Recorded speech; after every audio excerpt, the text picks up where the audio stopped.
আমার লাউ গাছে লাউ ধরা শুরু হয়েছে, আলহামদুলিল্লাহ রাব্বিল আলামিন। এই যে লাউয়ের মাচা দেখেন, লাউর মাচা কিন্তু ভরে গেছে অল্প কয়দিনে। লাউ গাছগুলো তো একদম মরে গিয়েছিল, লাউয়ের মাচা ভরে আল্লাহ লাউ দিচ্ছেন। দেখেন, আশা করি যে লাউ খেতে পারবো ইনশাল্লাহ। দেখেন এই যে লাউ, যেটা হলো বৈরাগী লাউ, আমরা যে বৈরাগী লাউ বলি, এটা হলো আমার বৈরাগী লাউ। দেখেন বৈরাগী লাউ কতগুলো করা টিকেছে আলহামদুলিল্লাহ। এবার বাকিটা আল্লাহর ইচ্ছা আর কি। আলহামদুলিল্লাহ আমার লাউয়ের মাচা কিন্তু ভরে গেছে। দেখেন মাচা আলহামদুলিল্লাহ ভরে গেছে। আজকে কিছু লাউ শাক কেটে নিব, কিছু আগা কেটে নিব, প্রচুর আগা বেরিয়েছে। তো এই হলো অবস্থা। চিচিঙ্গা গাছ মাচার উপর উঠেছে। চিচিঙ্গার করা দেখতে পাচ্ছি, বাট এখনো করা টিকেছে কিনা জানি না। এই যে এখানে একটা দেখতে পাচ্ছি, বড় হচ্ছে না করাগুলো। এটা একটা চিচিঙ্গার করা। হ্যাঁ, তারপরে দিকে ছোট ছোট আরো আছে, এই যে ছোট ছোট করা আছে, বাট বড় হয়নি আর কি, ভিজিবল হচ্ছে না এখনো চিচিঙ্গাটা। চিচিঙ্গাটার এই হলো চিচিঙ্গার মোয়া। এই যে চিচিঙ্গা মাচায় উঠেছে। তো আশা করছি ইনশাল্লাহ কিছু চিচিঙ্গা খেতে পারবো, যদিও সিজন প্রায় শেষের দিকে। এটা 3 দফায় লাগিয়ে তারপরে এই গাছগুলো উঠেছে মাচায়। বরবটি গাছের অবস্থাটা দেখাই। আলহামদুলিল্লাহ আলহামদুলিল্লাহ, দেখেন কি পরিমাণ বরবটি ধরছে, দেখেন কি পরিমাণ বরবটি আল্লাহ দিয়েছেন। এই যে এগুলো হলো যে লাল বরবটি বলেছিলাম, এটা আসলে লাল না, এটা একটু মেরুন কালারের। লাল আসলে বরবটি হয় না, মেরুন আর কি, মেরুনটাকে আমরা লাল বলি। এই যে বরবটি ধরে ধরে আছে দেখেন, এই যে এটা জাতটা বেশ ভালো, অনেক বেশি প্রোডাকশন এটার। এবছর আমি নতুন লাগিয়েছি জাতটা।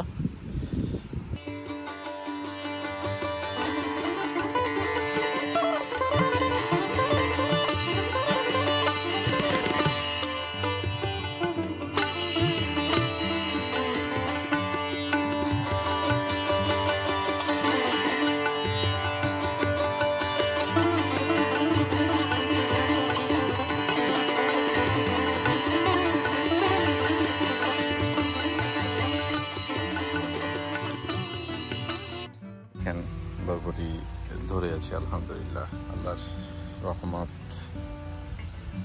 শুধু বরবটি আর বরবটি। এখানেও আছে, এটা হলো সবুজ জাতের।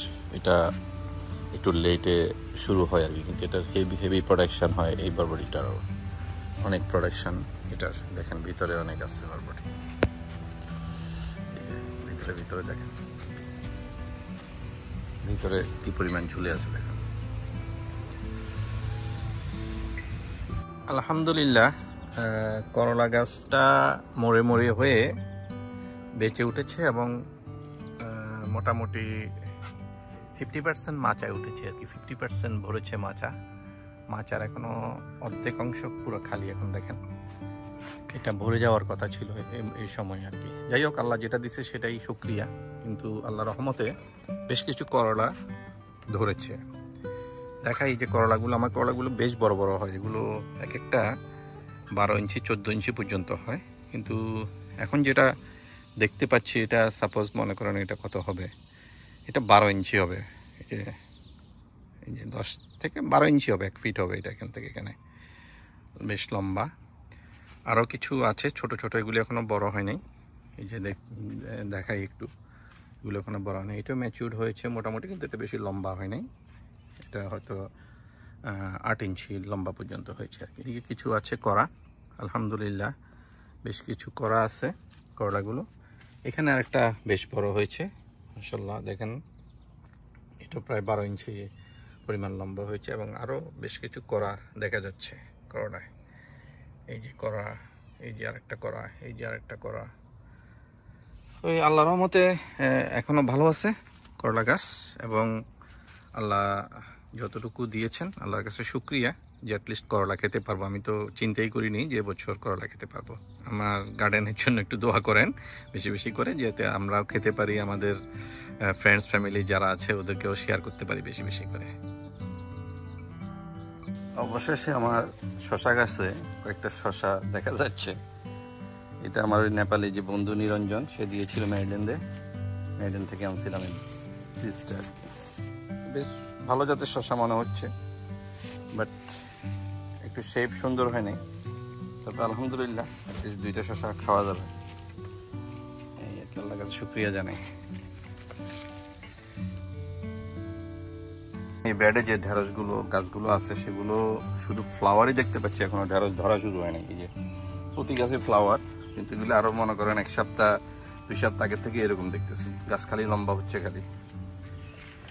হচ্ছে, ঢেঁড়স ধরছে না এখনো। আশা করি ধরবে ইনশাল্লাহ। গাছ যেহেতু আল্লাহ বাঁচিয়ে রাখছেন, ঢেঁড়স ধরবে। এখানে 12টা বেগুন গাছ আছে, সেই বেগুন গাছের বেগুন দেখাই একটু। বেগুন গাছগুলো আছে একদম যে হেলদি তা না, কারণ এখানে টমেটো গাছগুলো অনেক লম্বা হয়ে গেছে পিছনে দেখেন, যার কারণে মানে ওরা কিন্তু সাফিসিয়েন্ট সান পাচ্ছে না, সূর্যের আলো পাচ্ছে না সকালে, বিকালে একটু পায় আদার সাইড থেকে যখন আসে। ওই কারণে টমেটোগুলো হেলদি বলা যাবে না, আবার একদম খারাপও বলা যাবে না। বেগুন আছে প্রতি গাছে 1-2টা করে আছে, দেখেন এই যে সবুজ বেগুন, এই যে প্রতি গাছে আছে 1-2টা। এই যে এখানে আছে, এইদিকেও আছে, এই যে এখানেও আছে, এই যে এখানে আছে, এখানে একটা আমি বীজের জন্য পাকাইতেছি, যে বড় করে ফেলছি সবুজ বেগুন। আলহামদুলিল্লাহ যাই যায় এটাই বোনাস। আমার এটা বেগুনের মেইন ব্যাড না, এটা হলো বোনাস ব্যাড। এটা আমার অতিরিক্ত কিছু বেগুনের চারা ছিল, সেগুলো এখানে আমি লাগিয়েছিলাম।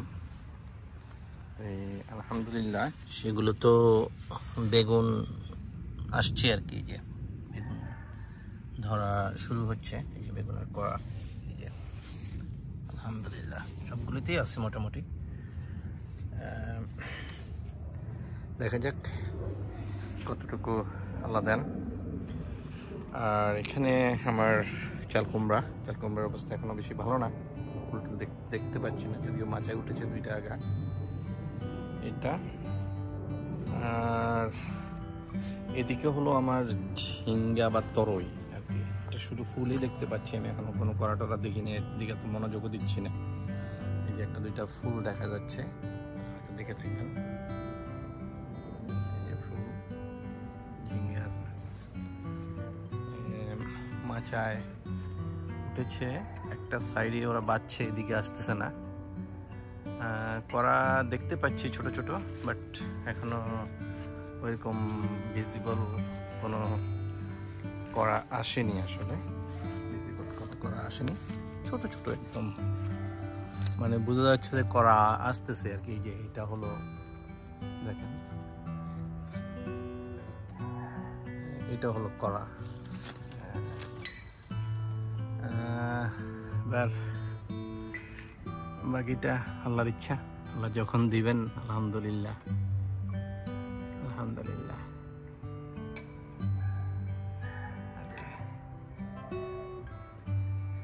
এই হলো অবস্থা। আমার যে থাই চিলির মেইন ব্যাড, সেই ব্যাডটা দেখাচ্ছি, দেখেন মানে আলহামদুলিল্লাহ আল্লাহর যে রহমত, মানে গাছ ভেঙে পড়ে যাচ্ছে মরিচ, এরকম মরিচ ধরছে। আমি শুধু দেখা এক্সাম্পল, এই যে দেখেন শুধু পাতায় পাতায় মরিচ, এগুলো দেখেন প্রত্যেকটা গাছেই শুধু মরিচ আর মরিচ। আল্লাহর অশেষ রহমত, গাছগুলোতে মরিচে ভরপুর। যেখানে আপনি কাছে ক্লোজ আপ করবেন দেখবেন শুধু মরিচ আর মরিচ। এই যে দেখেন পাতায় পাতায় মরিচ, এই যে দেখেন শুধু মরিচ। কিছু কিছু যেগুলো একটু বাঞ্চ আকারে ধরেছে সেগুলো দেখেন, এই যে মরিচের ভারে ডাল নিচে পড়ে যাচ্ছে। এই যে দেখেন, এটা যদিও আমি সবগুলো আপনার থাই চিলি লাগাইছি, বাট কিছু মরিচ এরকম বাঞ্চ হয়ে গেছে, থাই চিলি বাট এরকম বাঞ্চ আকারে ধরতেছে। এই যে দেখেন, আমি জানি না এটা কেন হয়, কেউ যদি জানেন একটু জানাবেন, সায়েন্টিফিক কোনো রিজন আছে কিনা এটার পিছনে। একই জাতের মরিচ, একই মরিচের বীজ থেকে কিন্তু এগুলো সব লাগানো হয়েছে। আল্লাহর অশেষ রহমত, আমার মরিচ গাছগুলো ভালো আছে, প্রচুর পরিমাণে ফুল এবং মরিচ ধরা শুরু হয়েছে। আশা করছি এবছরও আমার মরিচের বাম্পার ফলন হবে আর কি, আশা করছি। আল্লাহ যদি রহম করে বাকি সময় ইনশাল্লাহ আপনারা দোয়া করবেন।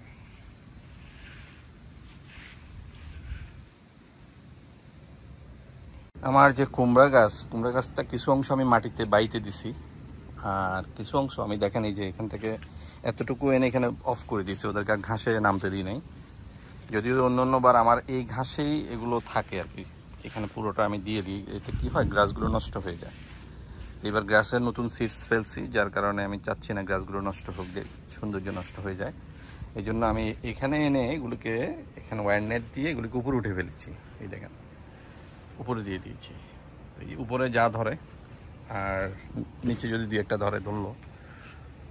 এখানে দেখেন ওই যে উপরে এই যে করা আসছে আলহামদুলিল্লাহ, আর নিচেও দেখেন এই যে একটা বড় হচ্ছে করা, একটা বড় হয়েছে কিছুটা। এটার নিচে ঘাসটা একটু চেঞ্জ করে দিতে হবে, ড্রাই ঘাস দিতে হবে, নাহলে এটা পচে যেতে পারে। একটাই টিকসে করান। সিম গাছগুলো মাচায় উঠছে, ফুল হচ্ছে, এই যে ফ্লাওয়ারিং হচ্ছে, মাচায় উঠেছে এবং পুরোপুরি উঠে নাই, কিছুটা উঠছে। দেখা যাক বাকি যে সময় অল্প সময় আছে সিজনের, সে সময়ে সিমগুলো বড় হয়ে ম্যাচিউর হয়ে কতটুকু খাওয়া যায় আর কি। আল্লাহ যতটুকু রিজিকে রাখবে ততটুকু পাবো, দুঃখ নাই। এখানে যে সিম গাছটা, সেই সিম গাছটা বলেছিলাম যে আগাটাকে বেরোচ্ছে না, আমি চিন্তিত। এখন আল্লাহর রহমতে আবার ফুল ধরা শুরু হয়েছে এবং নতুন করে আগা বেরোইছে, এই যে আগা বেরোচ্ছে নতুন করে, এই যে ফুল ধরতেছে এবং আগা বেরোচ্ছে। এটাতে তো শুধু ফুল, আগা টাগা নেই। এদিকে একটা আগা দেখতে পাচ্ছি। এই সিম গাছটা এগুলো আমি যতটুকু বুঝতেছি, আমার ফ্রেন্ড পাঠিয়েছিলেন বাংলাদেশ থেকে, এটা সম্ভবত সীতাকুণ্ডের সিম হবে। কারণ আমি আরেকজনের গার্ডেনও দেখেছি, এগুলো বেশি বড় হয় না, শুধু ফুল আর ফুল, মানে প্রচুর পরিমাণে সিম ধরে। হ্যাঁ, 5 দানার 4 দানার সিম, বেশি বড় বড় না সিমগুলো। আবার এই যে দেখতে পাচ্ছেন এই যে সিম, এই সাইজের সিম, 4-5 দানার সিম, বাট এগুলো প্রচুর পরিমাণে ধরে আর কি। আমি বীজ রেখেছি, নেক্সট ইয়ার ইনশাল্লাহ এটাকে অন্য ওয়েতে করব আর কি, অন্য ওয়েতে করব। দেখা যাক এটার থেকে ভালো ফল বের করতে পারি কিনা আর কি, আল্লাহ যদি রহম করে।